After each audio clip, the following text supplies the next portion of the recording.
Richard, hi. Hi. Thanks for your time. Pleasure. We met again after the Munich conference. First of all, thanks for your brilliant, I would say, presentation of the economical analysis of the consequences of the war. It's very difficult to say that your presentation of your research, research of your colleague, your team, touched only the consequence of the war. I think you touched a lot of things concerning the future of European Union from the economical point of view. My first question, nevertheless, concerns the consequences of Russian aggression against Ukraine, and I would say against all Western world. So what are the consequences for European Union of this terrible Russian aggression? Well, I think the immediate consequence we saw already last year. It created quite a big economic shock across Europe. Nothing like what Ukraine experienced, of course. But we saw this big increase in inflation and a slowdown in economic activity. We managed that, I would say, reasonably well in the EU, actually. I remember at the start there was a lot of fear that basically this will crash the EU economy. It will cause all population of the EU to want to give up on sanctions and basically want already some kind of deal with Russia. And this didn't happen. Governments reacted, people reacted. We came through the winter much better than expected. And actually this attempt by Putin to really weaponize energy, it failed completely. He must be very disappointed with the results of this policy of his across the EU. That was the first year. There's much more to come though, I think. This will economically change Europe a great deal, I would say. Ukraine has started on a much more intensive path of European integration now, even as the war continues.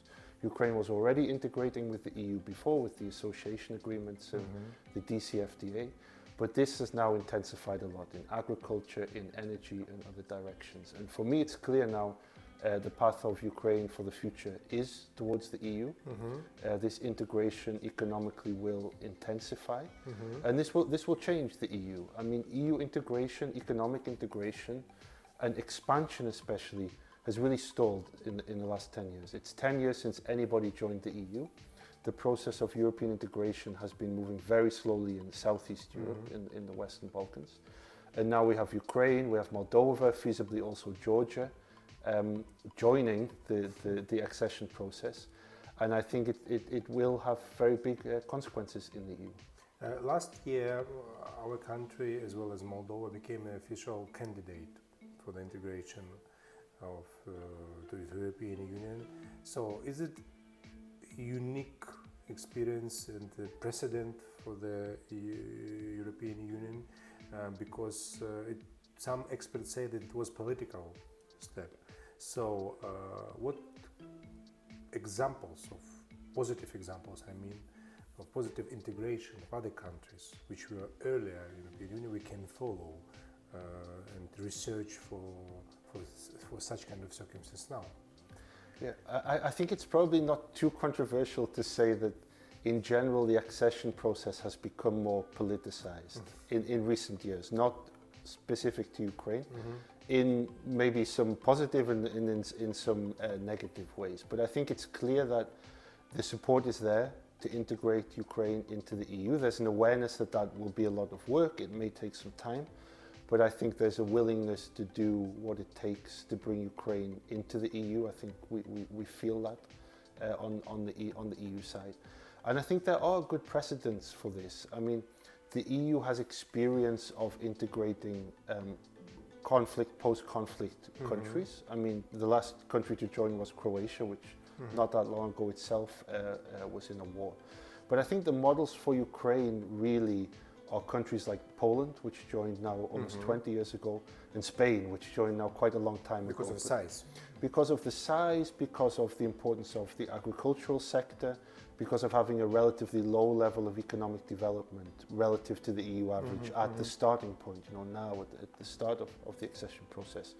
But these are two really very positive examples of EU integration, Spain and Poland. These are two countries which have hugely benefited economically from joining the EU and integrating more and more with the EU of taking advantage of all of the benefits and positives of EU membership, access above all to structural and cohesion funds. And I mean, I think there's, I don't want to downplay the challenges, there are huge challenges of Ukraine's economic integration, but there's plenty of reason, I think, with full support from the EU side, that Ukraine can manage the reforms it needs to do to undertake this process, and can also benefit in a very big way from EU integration and eventual accession. Before our interview, you said that the integration, the economic integration of Ukraine into the European Union has already started. You mean the sectors, some sectors? What do you mean by saying this? Yeah, so I mean, firstly, there's a longer term process which has been going on for pretty much a decade now, with the association agreement and the DCFTAs. And this has brought a lot of success already. And then, of course, with the war, this has been accelerated. I mean, Ukraine is being de facto integrated into the EU already, whether that's in agriculture, energy, and other areas. And we've done different studies on this in our institute. And you do see that actually this kind of stereotype, we could say, of Ukraine, that it's, economically underdeveloped, that it's not ready for EU accession, these kind of things. Of course, there are challenges, but you can see already certain sectors, certain regions, parts of the economy that are actually performing more or less at an EU level already. So without, again, wanting to downplay the challenges, they are huge. There already are these best practice examples or areas of relative strength, comparative advantage that Ukraine has, and certainly areas of huge further potential. I mean, I think it's pretty well known how strong Ukraine is in IT, for example. It has huge potential in renewable energy. So there are different ways that you can already see how a positive EU integration could work. I will come back at the end of my interview to my country, but now in the third part I would ask you about your personal estimation as economist of the current Chinese-Russian integration. I mean, we understand that it can influence to some extent on the geoeconomical situation, but some experts say that it's temporal ally union between these two countries. However, some American experts say that it's a problem. It can be a problem for the Western countries. What is your personal opinion of this new geo-economical reality? Well, I think it's certainly not good news for Western countries that they are cooperating so much. But I think the alliance is only durable as long as Russia is willing to accept that it is the junior subservient partner in this relationship. I think that was always the case, but especially now. Russia needs China really a lot more than China needs Russia. Russia has put itself into a corner in a lot of ways with this invasion, and China is really its main hope to get out of the corner. China benefits. So China now has Russia really exactly where it wants Russia, as a source of cheap energy with very few options to sell it elsewhere, certainly not on scale. Russia is highly dependent on China for different inputs into industry now as well. And so I think that the relationship clearly benefits China. It's clear what China gets out of it. It also benefits Russia for now as well. But I think it's clear where the power lies in this relationship. And that is something historically Russia has not really been ready to accept in relation to anybody, a kind of junior subservient relationship. But that has to be the way it will work with China if this relation is going to be durable. What it means more broadly, I think it was clear anyway, we were heading into an era of more geo-economic competition between the US and China. I think that's been obvious for a while. And the divisions have hardened now, clearly, because China has allied itself so closely to Russia, and US is of course supporting Ukraine. And we've accelerated, I think, what was happening anyway, but it's clearly an acceleration of that. And what I worry about, or what I see in this as an economist, is that yes, the geopolitics are pretty clear. It's a hardening division, and now it's Ukraine is the flashpoint. In the future, possibly Taiwan will be an even bigger flashpoint.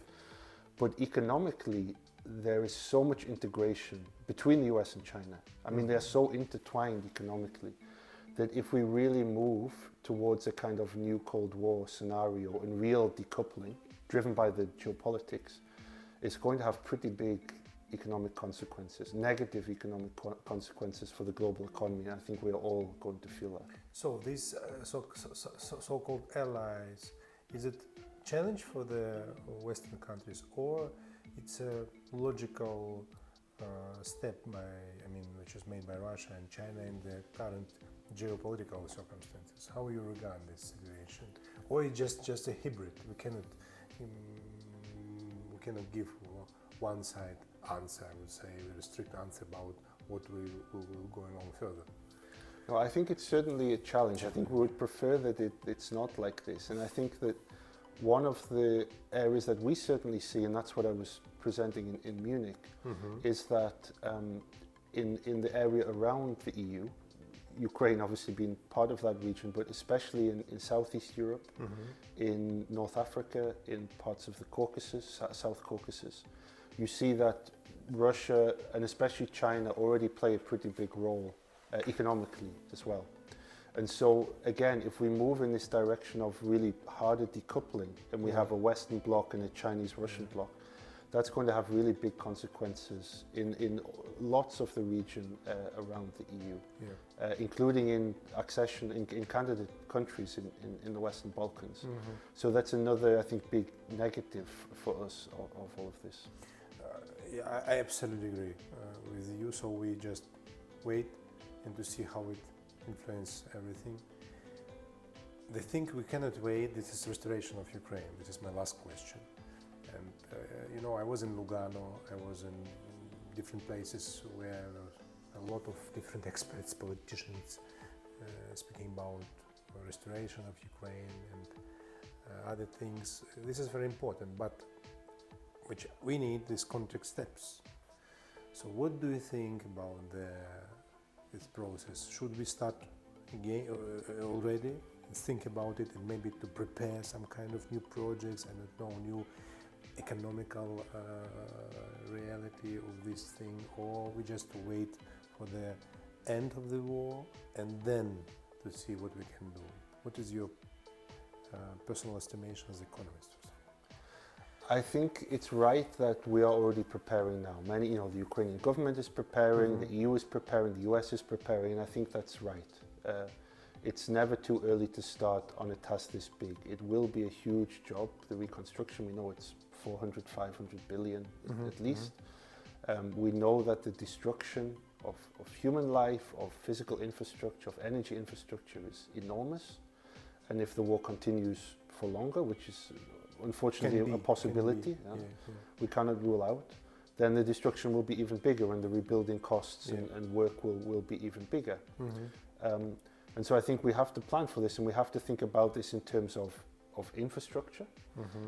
We have to think about it in terms of a regional policy, because obviously the way that different regions of Ukraine is affected is enormous, the difference in how regions are affected. We have to think about it in terms of people, above all of people, internally displaced people within Ukraine, refugees who have left Ukraine, how to get people to go back after the war, how to reintegrate them into the labor market, and all of the other kind of support, emotional, housing, all the other kind of support that they will need. So I think it's never too early to do this. I believe it can be done. I mean, I think a joint EU-US effort, I think we can afford it. It's not about the money. It's a lot of money, but I think we can afford it, and we should afford it. And I think we can do it. And I think also the principle has to be this build back better, which everybody's been talking about, because clearly the economy wasn't in great shape anyway. And in that sense, it's an opportunity also to rebuild in a different way, in a better way. And I already mentioned earlier a couple of sectors where clearly Ukraine does have potential. And the whole process, if the reconstruction is combined with EU integration, which also is and should now be being prepared, there are reasons to think that Ukraine has a much brighter economic future after the war, whenever that will be. Unfortunately, there's a lot of work to be done. None of this is for sure. There's huge uncertainty around all of this, but I think we can it's certainly not too early to already be thinking and planning this. Yes, and thanks for your such kind of vision of situation and concerning the future perspective sectors of Ukrainian economy. What do you think can be? What are sectors the most attractive for the future national economy, which can be the ground for the future prosperous national economy? I mean, you mentioned the agricultural sector. What can be maybe IT? I don't know. What you can say now can be the future of base for the national economy of Ukraine? Yeah, I mean, I think the answer to this is partly what we've already seen in the last 10 years, because after the initial invasion, the loss of territory, there was already quite an industrial change in Ukraine. So the loss of old-fashioned, of hard industry, to a large extent. West Ukraine. Yeah, which forced a change in the economic structure of the country already. So you see that very clearly in the data. The change started, and I think it will accelerate. It will continue in that direction. So less of a reliance on heavy industry. Agriculture remains very important. That's clear. I mean, Ukraine is an agricultural powerhouse, and will remain so. And there, you see really improvements also in a colleague of mine was looking at the agricultural yields and comparing them with EU levels, and you already see quite impressive results. But I think the two others that I mentioned earlier are both very interesting as we see in the work we do. IT, digital services in general. Ukraine is strong. It already sells a lot to Europe, a lot to the US also in this area. So clearly it's internationally already competitive. It's an area of relative strength. And then green energy. Which we know is also hugely accelerated by this, the need for Europe to increase its supplies of green energy. And now Ukraine, I think, also has an enormous potential. So, I mean, in the sense of build back better and in industries of the future, greener, more digitalized economy, I mean, we can see this already starting in Ukraine. And these are the kind of nascent developments, progress that should be seized on, I think, and built on in the reconstruction. Thank you. Thank you for your good words, for your will to help, and for your very professional economical analysis of the current situation. Thank you. Thank you, Richard. Pleasure.